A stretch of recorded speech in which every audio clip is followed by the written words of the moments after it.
Damos honor a ti, damos honor a ti, Creador de vida, eres tú.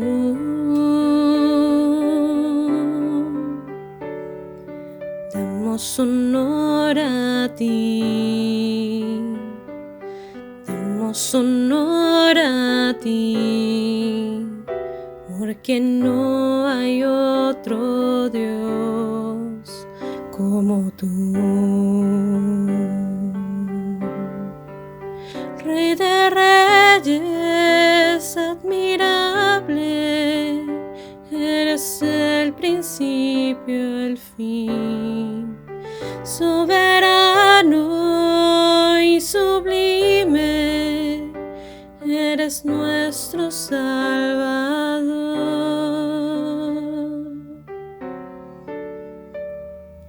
Damos honor a ti, damos honor a ti, Creador de vida, eres tú.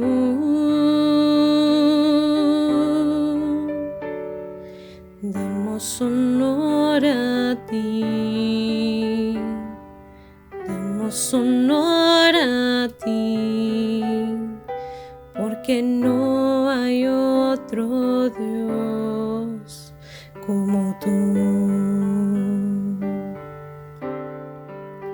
Rey de reyes, admirable, eres el principio, el fin, soberano y sublime, eres nuestro Salvador. Rey de reyes, admirable, eres el principio, el fin, soberano y sublime, eres nuestro Salvador.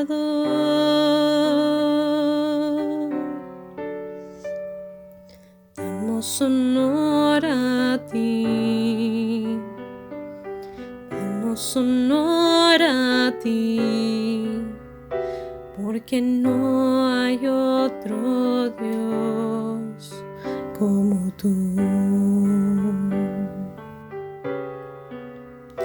Porque no hay otro Dios como tú. Porque no hay otro Dios como tú.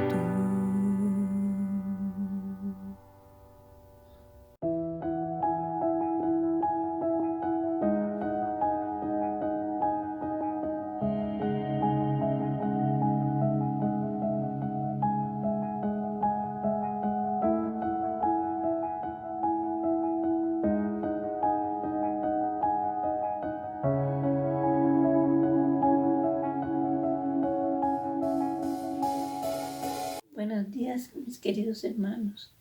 Qué dicha saludarlos en este día tan hermoso que el Señor nos ha regalado. En estos momentos de pandemia y de todo lo que nos ha sucedido, el Señor ha sido bueno con todos nosotros. Quisiera compartir con ustedes una estrofa de un himno que para mí tiene mucho valor. Su título, Su amor me levantó. Dice así: lejos de mi dulce hogar, vagaba yo sin Dios, a través de tierra y mar, sin esperanza y paz. Mas el tierno Salvador, viéndome en aflicción, por su infinito amor me levantó. Su grande amor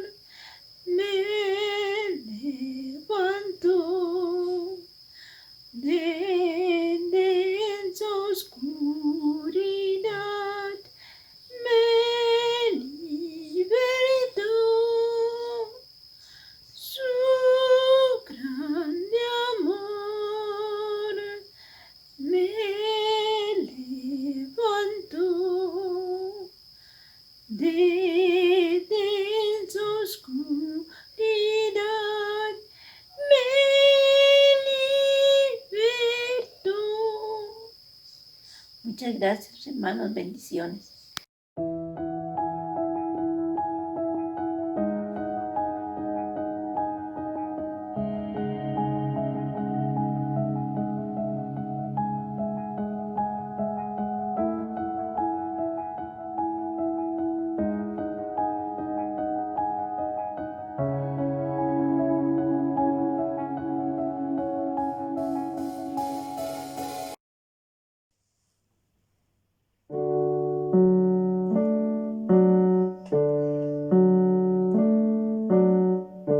Porque tú eres bueno,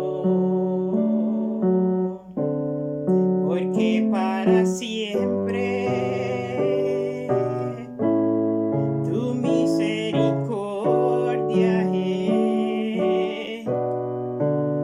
Cada mañana al despertar, sé que en ti puedo confiar.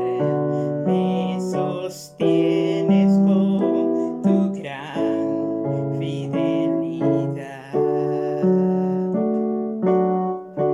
porque tú eres bueno, porque tu justicia eterna es. En ella yo me deleitaré, en tu verdad caminaré, por tus sendas de justicia te amé. Porque tú eres bueno, porque para siempre tu misericordia es. Cada mañana al despertar, sé que en ti puedo confiar. Me sostienes con tu gran fidelidad.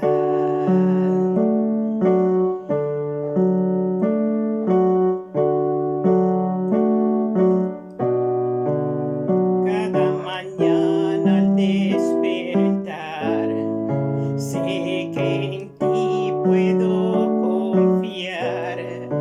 Me sostienes con tu gran fidelidad.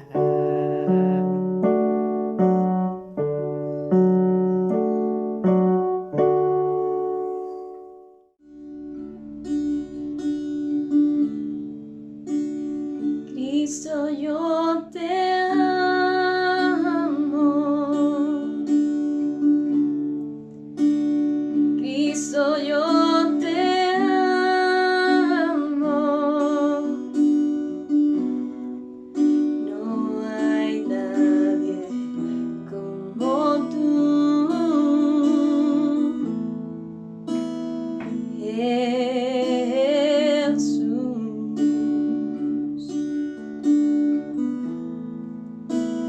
Cristo, yo te amo.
Cristo, yo te amo.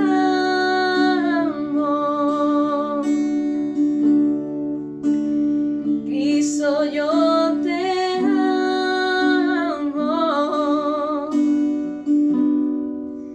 No hay nadie como tú.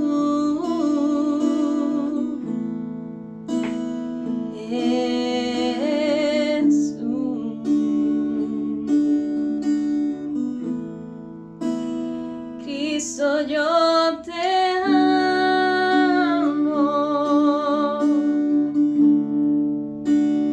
Cristo, yo te amo.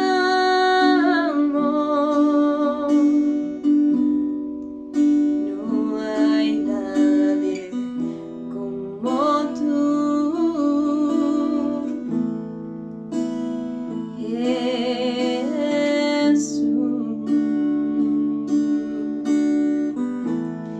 Y no sé dónde estuviera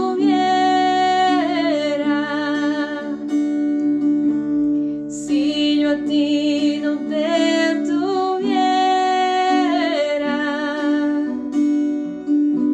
si no hubiera conocido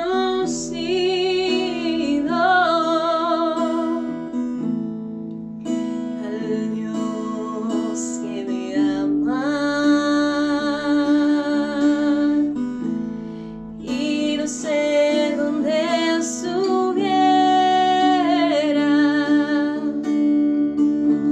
si yo a ti no te tuviera,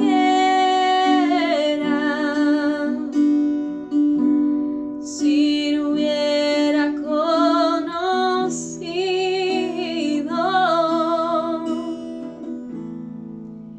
al Dios que me ama.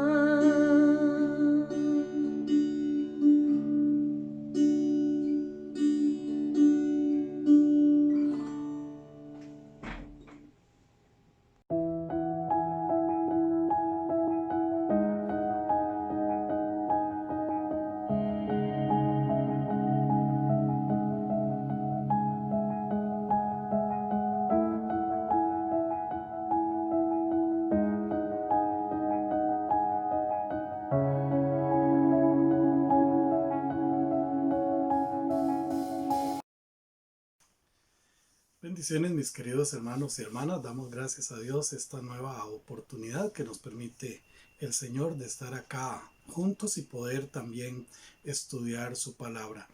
Antes de empezar con el tema, quiero explicar algunas cosas, dar algunas indicaciones que tienen que ver con la reapertura a los cultos. Estamos, si Dios lo permite, a partir de ya del próximo martes, vamos a empezar con los cultos de estudio bíblico y estamos levantando una lista. Tenemos 20 campos, no más de esto, ¿verdad? Entonces yo les pido por favor que vayan hablando conmigo. Todavía nos quedan unos campos para este culto de el martes a las 7 de la noche. Va a ser de 7 a 8:15 de la noche. Vamos a redimir el tiempo lo más posible para poder también orar y poder presentar también el estudio bíblico. Y el día miércoles, si Dios lo permite, vamos a estar de las 9 de la mañana en adelante. Igual les estoy pidiendo a las hermanas y los hermanos que asisten al culto de ayuno y oración el día miércoles que por favor estén confirmando su asistencia. Gracias a todos los hermanos y hermanas que ya han venido confirmando. Ya a ustedes les tengo allí apuntados. Y también les pido por favor a las personas que quieran asistir a estos cultos, por favor ir diciéndolo. Tenemos ya un protocolo, pero rápidamente quiero recordarles que vamos a hacer fila para entrar. Vamos a guardar la distancia, tanto haciendo fila como entrando en el templo. Vamos a entrar, nos vamos a lavar las manos y vamos a pasar a la nave principal y tomar nuestro lugar. No vamos a estar quedándonos por ahí haciendo lobby, conversando, porque no es la idea. Tomamos nuestro lugar y si llega otro hermano, otra hermana, va a estar a menos de la más cercana o el más cercano va a estar a 2 metros de nosotros y les vamos a saludar así de larguito, que el Señor les continúe bendiciendo y vamos a mantener nuestro lugar en el templo. En todos los casos, hermanos y hermanas, por favor entiéndanme que esto es una disposición del Ministerio de Salud. En todos los casos, siempre que se esté dentro del templo, tiene que estar el cubrebocas puesto y bien puesto, tapándose desde el área de la nariz completamente toda la boca. No podemos permitir a nadie que se quite su cubrebocas. Si usted o algún hermano o hermana quiere ponerse también la mascarita esta que se está utilizando, bien puede hacerlo. Eso es opcional, pero es obligatorio siempre que se permanezca dentro del templo tener el cubrebocas. Yo sé que poco a poco nos vamos a ir acostumbrando y es bien difícil para mí no acercarme, no saludarles, no darles un abrazo. Me voy a tener que abstener mucho y van a tener que regañarme, hermano pastor, cuidado, no se me acerque. Acuérdenme por favor esto, porque es importante para cada uno de nosotros. Y estemos orando, por favor. Yo entiendo también que hay hermanos y hermanas que todavía no van a asistir, y comprendo y vamos a seguir orando por todo esto. Así que, mis hermanos, damos gracias al Señor que ya, si Dios lo permite, el próximo martes y el próximo miércoles ya reiniciamos por lo menos con los cultos entre semana. Ahora sí, deseara que el tiempo de predicación estuviera establecido en unas 4 horas o 5 horas para tocar este tema en una sola predicación, pero sé que eso no es posible y yo sé, hermanos, que ustedes también me tienen mucha paciencia para poder abarcar un tema tan vasto, tan rico, de tanta bendición como el que vamos a empezar a abarcar en estos domingos. El tema se las trae. No es fácil.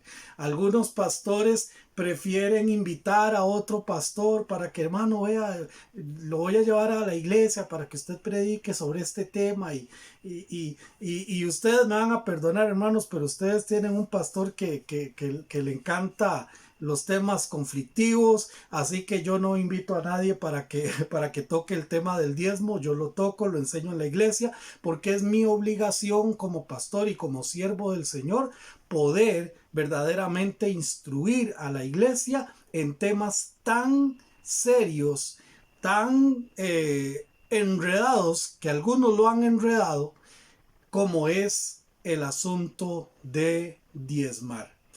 Y yo sé, mis hermanos, que como iglesia estamos pasando por una situación difícil. Y déjenme decirles, mis hermanos, que yo no estoy tocando este tema por la situación difícil. Estoy tocando este tema porque el Señor me lo puso en mi corazón para enseñarlo y para dividirlo y poder presentarlo de esta manera. El tema se llama, tiene un nombre muy simple: diezmar obligado o dar agradecido. Repito, diezmar obligado o dar agradecido. Y vamos a ir un momentito a segunda de Corintios, capítulo 9, versículos 7 y 8. Dice la palabra del Señor: cada uno dé como propuso en su corazón, no con tristeza ni por necesidad, porque Dios ama al dador alegre. Y poderoso es Dios para hacer que abunde en vosotros toda gracia, a fin de que, teniendo siempre en todas las cosas todo lo suficiente, abundéis para toda buena obra. Vamos a orar. Señor y Padre Celestial, gracias te damos en este momento, en esta mañana, por este tiempo. Que vamos a abrir tu palabra, que vamos a desglosar este tema, Señor. Yo sé que hay muchos que estamos a favor del diezmo y entiendo que hay muchos que están en contra del diezmo. Pero ayúdanos, oh Padre, para que nosotros podamos llegar a un punto de encuentro a partir de este tema, a partir de esta explicación de tu palabra, y que seas tú redarguyéndonos, instruyéndonos y ayudándonos, oh Señor, en este tema tan particular como lo es las finanzas en términos generales y las finanzas, por supuesto, dentro de la iglesia. Gracias, Señor, por esta oportunidad. Dirige mis pensamientos, Señor, dirige todo lo que está preparado para que cada uno de nosotros podamos crecer en esto. En el nombre de tu Hijo Cristo Jesús. Amén. Diezmar obligado o dar agradecido. Diría alguien por ahí, he ahí el dilema. ¿Qué hacemos? ¿Qué hacemos primero con lo que Dios nos ha confiado para administrar? Entendiendo primero que esto también es importante para Dios. ¿Será que la Biblia habla de asuntos económicos? ¿Será que es cierto que es un tema relevante e importante en la Biblia el hablar de finanzas? Pues déjenme decirles que sí. El interés del Señor en nuestros recursos financieros está demostrado en el enorme peso de las referencias que la Escritura tiene en cuanto a las finanzas. Voy a darles algunos datos que son nada más para que nosotros podamos entender que sí, para nuestro Dios es importante la administración de el dinero y de los recursos.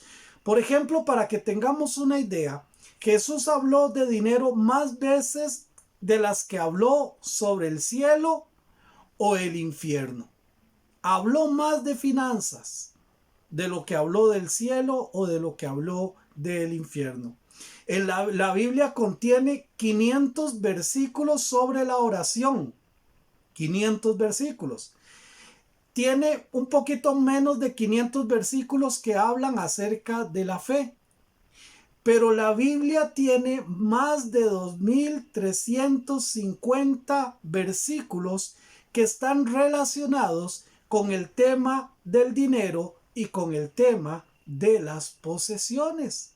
Repito, más de 2350 versos nos hablan del dinero y nos habla de las posesiones. 1 de cada 6 versos en Mateo, en Marcos y en Lucas, que es lo que conocemos como los evangelios sinópticos, 1 de cada 6 versos tienen que ver con dinero. No solo esto, sino que de las 38 parábolas en el Nuevo Testamento, 12 tienen que ver con el uso de el dinero. Sin embargo, algunos han concluido que en vista de que la palabra diezmo aparece primero en Génesis y que este es frecuentemente mencionado en el Antiguo Testamento, entonces debería de ser el plan de Dios para la iglesia. Algunos llegan a la conclusión de que ya que para el Señor, para nuestro Dios fue importante el establecimiento del diezmo desde el Antiguo Testamento, también es importante en el Nuevo Testamento. Pero yo quiero hablarles un poquito y quiero que profundicemos, porque muchas veces nos quedamos ahí en los pasajes que condenan, ¿verdad? El que no diezma y esto y aquello, y el que aquí, que tiene que... Yo no quiero llegar a eso. Yo quiero que usted y yo nos podamos sentar con la palabra de Dios y que sea la palabra de Dios quien nos instruya a cada uno de nosotros. Primero vamos a entender que la palabra hebrea traducida como diezmo es la palabra maaser en hebreo, maaser, que simplemente lo que indica es una décima parte. No podemos espiritualizar el término. El término es un término económico que solamente nos habla de una décima parte. Entonces, esta palabra maaser, que se traduce como diezmo, esta palabra solo tiene que ver con porcentajes. Eso es todo lo que la palabra indica. En el Nuevo Testamento, la palabra decate significa también una décima parte. Cuando nosotros encontramos el término diezmo o diezmar en el hebreo, perdón, en el griego, en el Nuevo Testamento, es la palabra decate y tiene que ver entonces también con un porcentaje, una décima parte. En ambas lenguas, recordemos que el Antiguo Testamento fue escrito en hebreo, algunas pequeñas partes en arameo, y todo el Nuevo Testamento fue escrito en griego. Por lo tanto, en estas dos lenguas, esta palabra no es tomada del mundo religioso, sino más bien del mundo de las matemáticas o del mundo de las finanzas. De ahí es donde se toma esta palabra para diezmo, maaser en hebreo y decate en el Nuevo Testamento. Esto entonces nos indica que sí, Dios contiene mucho interés o presenta mucho interés en todo lo relacionado con las finanzas, de todo lo relacionado con el dinero. Entonces, ¿qué vamos a hacer con nuestro dinero? ¿Cómo lo vamos a administrar? Ahí cada uno de nosotros tenemos que estarnos respondiendo ahora mismo, precisamente, cómo estamos manejando nuestras finanzas. La segunda pregunta que podemos formularnos en este tema es ¿qué posiciones hay dentro del pueblo cristiano con respecto al diezmo? Bueno, ya vimos que la palabra diezmo simplemente es una palabra que nos habla de un 10%, o sea, nos habla de un asunto matemático, de un asunto de porcentajes. Había un pastor en Inglaterra, este pastor, el pastor R.T. Kendall, una vez dijo lo siguiente: yo creo que el diezmo debe ser predicado. No contribuimos a hacerle ningún favor a nuestro pueblo cuando no les decimos lo que es correcto y verdadero. El diezmo debe ser predicado, decía este hombre. Algunas denominaciones no solamente lo predican, sino que lo exigen y hasta enseñan condenación directa de Dios si la persona no diezma, si la persona no trae sus diezmos a la iglesia. Yo mismo he sido testigo de algunas iglesias donde van entrando sus miembros, sus asistentes, y entonces apenas entran, de una vez le entregan su sobre con diezmo con el nombre de esta persona para que depositen su diezmo. Algunas denominaciones hacen precisamente esto y lo exigen, es una exigencia para sus feligreses. También hay sectores del cristianismo que rechazan esta enseñanza y condenan a quienes lo promueven, porque tenemos que hablar de todo, ¿verdad? Hay cristianos que dicen no, el diezmo es de la ley, no, el diezmo no tiene que ver nada con la gracia, no, el diezmo no tiene que ver con esto, con aquello, con lo otro, ok. No es que estos grupos no recojan ofrendas, porque no es que entonces, si hay un grupo que dice, no, nosotros estamos en contra del diezmo, yo me pregunto y les pregunto entonces directamente, entonces no recogen dineros. Ah, no, hermano, no, jamás, ¿verdad? No, nosotros recogemos, pero recogemos ofrendas. Ah, bueno, pero no es que estén en contra de recoger. No. Estamos solamente en contra de enseñar el diezmo como un principio para la iglesia, si era un principio del Antiguo Testamento. Entonces, no es que estos grupos no recojan ofrendas, sino que están en contra del diezmo porque dicen que esto es algo para el pueblo de Israel. Y aquí hago un pequeño paréntesis, hermanos, un pequeño paréntesis. Es interesante y yo como estudiante de la palabra del Señor, hermanos, a mí me encanta y ustedes no sé si lo habrán notado, pero yo predico mucho del Antiguo Testamento. Me encanta, en el seminario he tenido el honor, el gusto y me han permitido enseñar sobre la historia de los reyes de Israel. He enseñado el periodo intertestamentario. Me encanta todo esto. Y hay pasajes, hermanos, que nosotros, ¿verdad?, los agarramos y, ¿verdad? El Señor es mi pastor, nada me faltará. En lugares de... pero eso era para el pueblo de Israel. Con amor eterno te he amado. Pero eso era para el pueblo de Israel. Yo los atraigo con lazos de amor. Pero eso era para el pueblo de Israel. Yo voy delante de ustedes como poderoso gigante. Pero eso era para el pueblo de Israel. Qué extraño este pensamiento, porque hay cosas que son para el pueblo de Israel, pero las apropiamos nosotros. Sí. Pero cuando se trata de dinero, cuando se trata de plata, cuando se trata de dar, no, es que eso es para ellos. Cuidado con este tipo de razonamientos.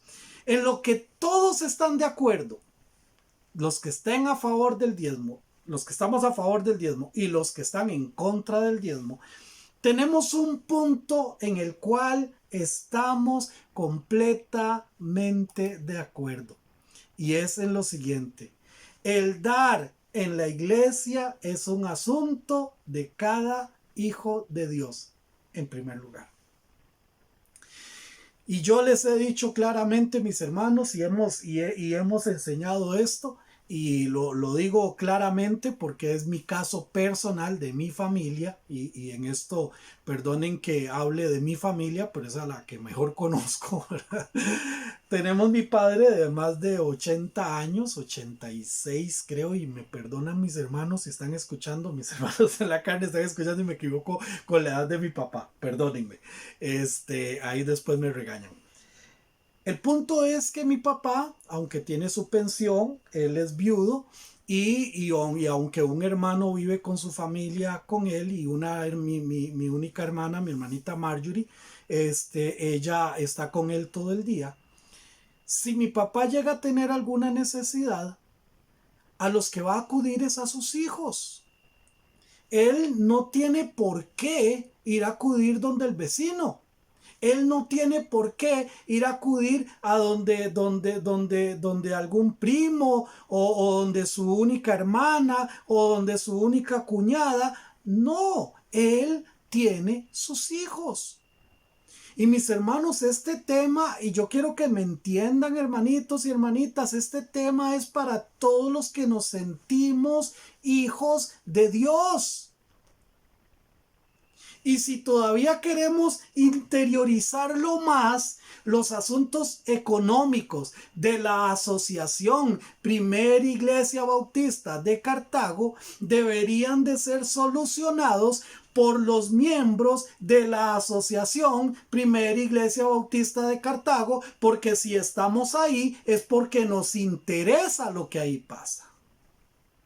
Y si la asociación está con problemas de dinero, pues todos los miembros de la asociación deberíamos de ver qué tenemos que hacer o qué podemos hacer para solucionar esta situación. Perdónenme que sea tan específico y tan claro, pero así yo no llamo errores ni quedan nada, sombras por allí.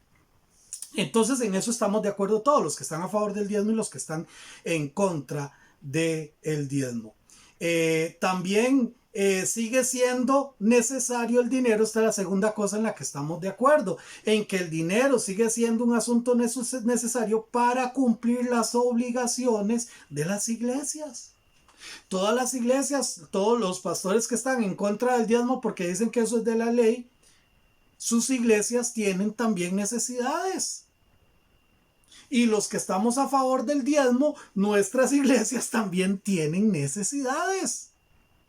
Ahora, mis hermanos, por ejemplo, y ya ahora sí hablo de nosotros, el templo. ¿Cuánto cuesta el mantenimiento? Yo no sé si usted alguna vez se ha preguntado. Cuando nos viene el recibo de la luz ahí por 20 y resto mil. ¿Cómo? pero ¿en qué se fue esta? Acá, y brincamos a esta altura, ¿verdad? O el agua, tanto, uy, no, ¿cómo es posible? Nos hemos preguntado cuánto se paga de luz en la iglesia, en el templo. ¿Cuánto se paga de agua? ¿Cuánto se paga de seguridad? ¿Cuánto se paga para tener aseado el templo? A veces no medimos esas cosas, a veces damos por un hecho cosas que están allí, pero que todo cuesta.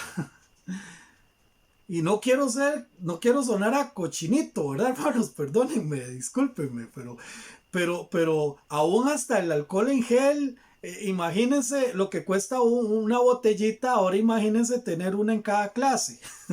¿Ah? Y una en la entrada de la iglesia, y una en la entrada de la cocina, y otra en la entrada del templo. ¿Mm?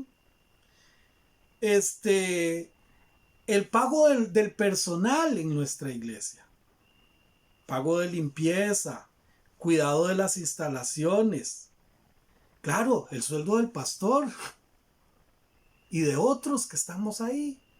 ¿Cuánto cuesta esto? Bueno, las iglesias que están en contra del diezmo porque dicen que eso es un asunto de la ley, también tienen necesidades, también necesitan cubrir todo esto. Dios entonces dejó un método el cual no ha cambiado y sigue siendo lo mejor para cada iglesia. Y este método son diezmos y ofrendas. Diezmos y ofrendas.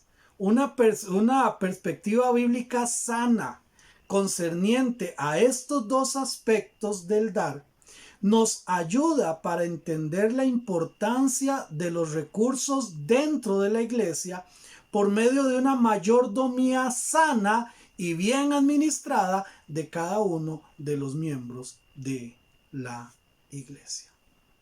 Quiero repetir este concepto. Tanto los que están a favor del diezmo y tanto los que están en contra del diezmo, una perspectiva sana concerniente a estos dos aspectos va a ayudar para entender la importancia de los recursos dentro de la iglesia. ¿Por medio de qué? De una mayordomía sana y bien administrada de cada uno de sus miembros.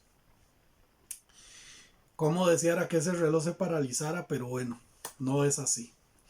Aunque el diezmo es atacado, el concepto bíblico de ofrendas sigue siendo respetado en todos los sectores. Pero creo que bien estudiados los conceptos del diezmo y de las ofrendas siguen siendo de gran bendición para la iglesia hoy en día. Los que están en contra del diezmo dicen, sí, las ofrendas, dele para adelante, como enseña la Biblia, y vamos a ver en este estudio cómo enseña la Biblia el punto de las ofrendas. Bueno, y los que creemos en el diezmo, creemos que el diezmo debe ser el mínimo de dar a la iglesia, para las necesidades de la iglesia, y a partir de ahí, por supuesto, las ofrendas también, como propuso en su corazón, y lo vamos a estar viendo en este estudio. Voy a aprovechar los minutitos que quedan, vamos a ir avanzando para ir entendiendo un poco esto. Vamos a ir a la historia del diezmo. La historia del diezmo obviamente en el Antiguo Testamento, porque fue escrito primero el Antiguo Testamento que el Nuevo Testamento. Entonces, si vamos a hacer una exégesis sana del punto del diezmo, vamos a tener que arrancar con el Antiguo Testamento. Primero, la Biblia no ordena el diezmo en Génesis, pero sí vemos que hay el concepto de ofrendas desde que inicia la historia del hombre. Por ejemplo, Abel, Noé, Abraham, Jacob y otros no se les ordenó diezmar, sino que todo debe ser traído voluntariamente. como una ofrenda de gratitud al Señor. Así es como el hombre empezó el concepto de darle a Dios. Y vamos a ver en este estudio por qué darle a Dios. ¿Qué logramos con darle a Dios? Y si vamos un momentito a Génesis capítulo 4, verso 3 dice: y aconteció andando el tiempo que Caín trajo del fruto de la tierra una ofrenda. ¿A quién? A Jehová. Trajo una ofrenda a Jehová. Y Abel trajo también de los primogénitos de sus ovejas, de lo más gordo de ellas. Y miró Jehová con agrado a Abel y a su ofrenda. Yo no me quiero meter en el por qué la de Abel sí, por qué la... Yo no me quiero meter en eso, solamente quiero que entendamos para efectos de este estudio que las personas traían una ofrenda voluntaria a Jehová. Y en Génesis empieza precisamente esta costumbre, esta sana costumbre, esta sana manera de agradar a Dios a través de el dar. Pero a Caín no se le exigió diezmar, ni a Abel se le exigió diezmar. Encontramos entonces una ofrenda para Jehová sin que medie ningún porcentaje. Simplemente una ofrenda del corazón para Jehová. Esta era una ofrenda voluntaria.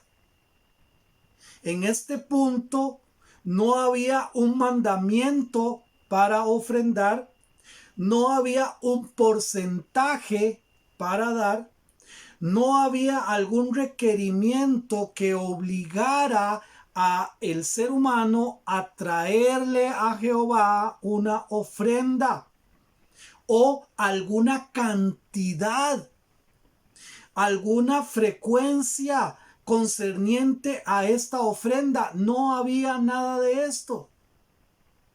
Simplemente había una ofrenda de corazón para Jehová.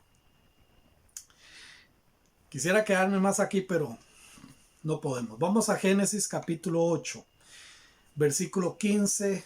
Del 15 al 20 usted lo puede leer en su casa, pero vamos a estar en el 20. Pero del 15 al 20 está precisamente esto que fue después del diluvio. Cuando hubo cesado, Noé inmediatamente planeó ofrecer un sacrificio ante el Señor. Y allá en el versículo 20, en Génesis 8:20 dice: y edificó Noé un altar a Jehová y tomó de todo animal limpio y de toda ave limpia y ofreció holocausto en el altar.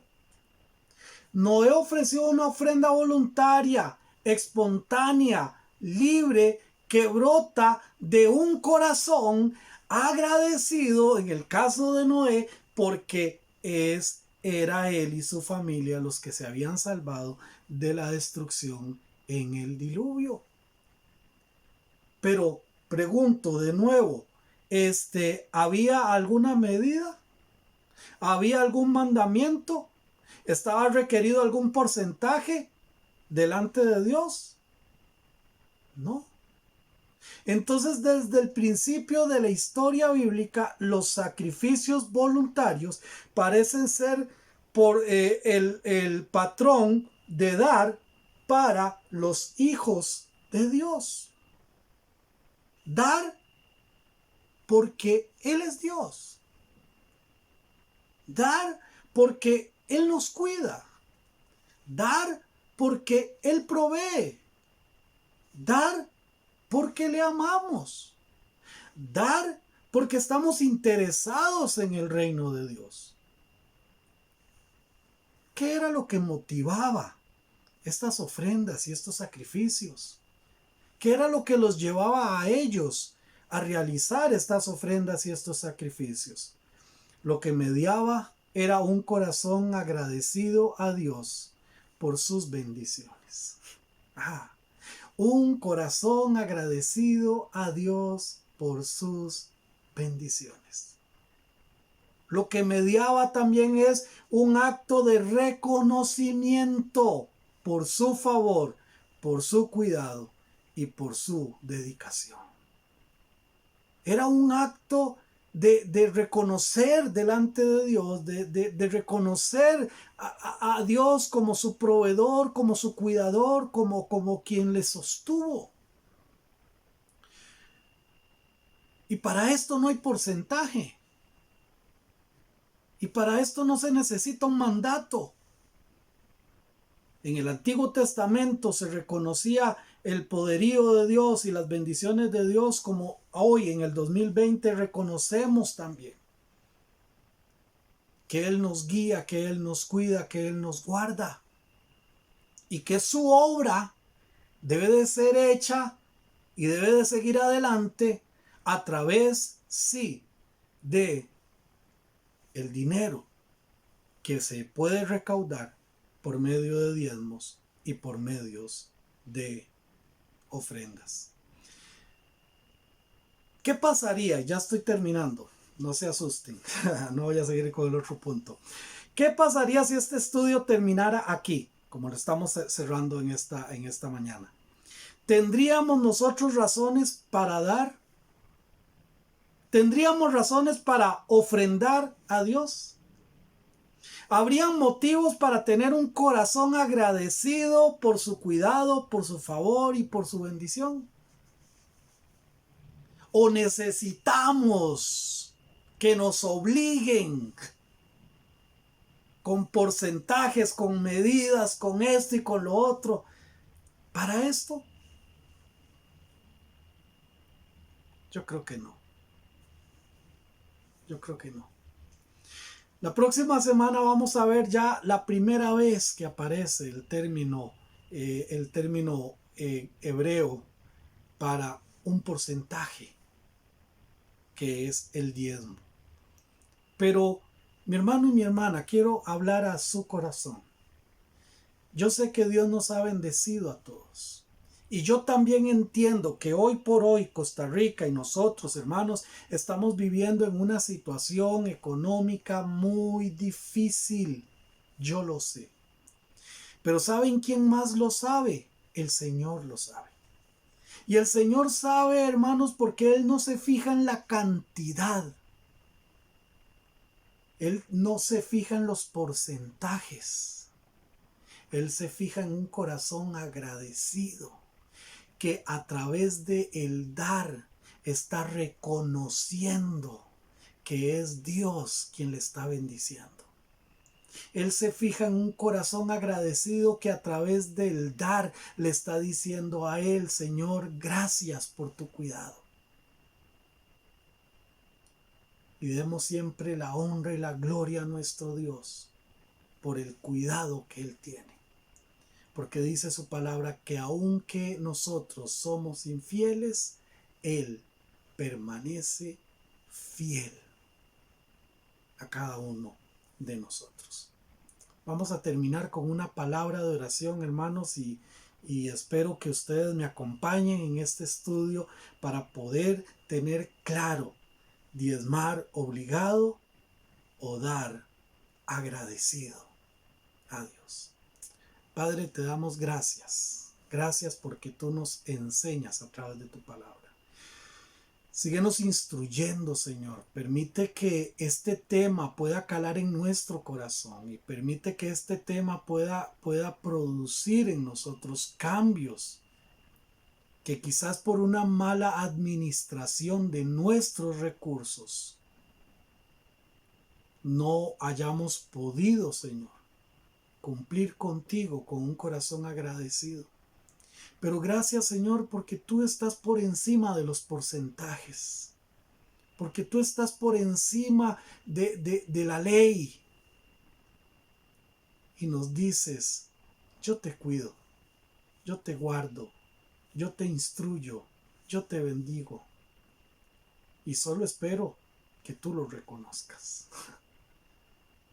tú estás esperando que nosotros reconozcamos esto y a través de una acción del dar, Señor, podamos demostrar también que te amamos, que te glorificamos, que te honramos. Gracias, Dios, porque tú sabes, Padre, mejor que nadie, tú que eres mi jefe, Señor, que este tema ya lo venía preparando, Señor, y no tiene nada que ver con la situación económica que está pasando hoy por hoy la iglesia. Pero si tú lo tienes, Señor, yo cumplo como tu siervo, como tu obrero, Señor, en traer este tema a tu iglesia que te ama, que te respeta, la cual tú compraste, porque es tu iglesia, Señor. Es tu pueblo, que me das la bendición a mí de poder estar con ellos para también hablar de tu palabra.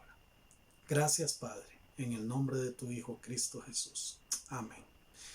Amén, mis hermanos, mis hermanas. Próximo domingo seguimos con este tema. No olviden, por favor, confirmar su asistencia el día martes a las 7 de la noche y el día miércoles a las 9 de la mañana. Que el Señor les continúe bendiciendo. Un abrazo muy grande para cada uno de ustedes.